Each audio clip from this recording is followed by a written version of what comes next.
Yo, what's going on, guys? Chris Bonner here, Overtime Athletes. Today I wanted to make a video about posture in the neck. This is a follow-up to the one that I made about the shoulder region recently, about correcting that forward posture, you know, that kyphotic posture, and how you can mobilize the thoracic region and be able to draw that scapula down and back to create better posture. Well, this one will be more or less about the neck and that forward head that a lot of people experience.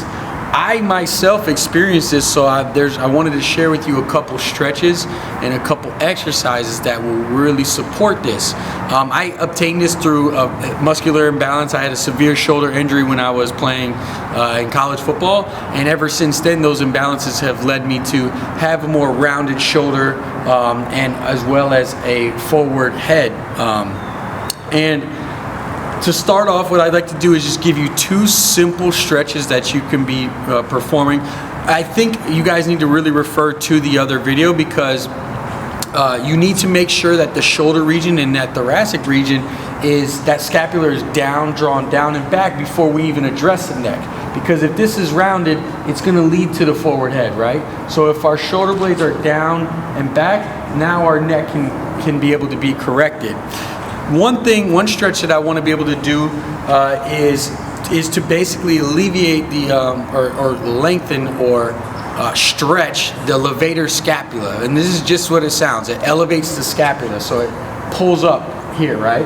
So what I want to be able to do is, from a seated position, I often tell people to go ahead and look a quarter ways to one side, right where their chin is lined up, right in the middle of their pectoral muscle. From here, they want to lower their chin as if they were looking down into a pocket. Thanks, Nick, you just told me that one. And then from there, what I'm going to do is I'm going to grab the crown of my head and I'm going to go straight down as opposed to out, okay? So it's quarter right in the middle of the chest, chin tucked down. From here, I'm driving down. That's going to stretch your levator. Another one that you could do is you guys can actually elevate it here, touch down, and drive down the same exact way. Remember, I'm going straight down as opposed to the opposite. That's the levator. Another one that you guys can do, you know, besides regular corrective neck stretches are pretty good. If you guys are actually focusing on stretching throughout the neck, that's great. I'm trying to give you ones that are a little bit more uncommon that you guys might not be using. Another one is a backpack stretch, and just being able to have some resistance pulling that neck down and then being able to perform the exact same stretch, right? So I'm more focusing on half here down and then pulling it here, really stretching all those muscles in the back there.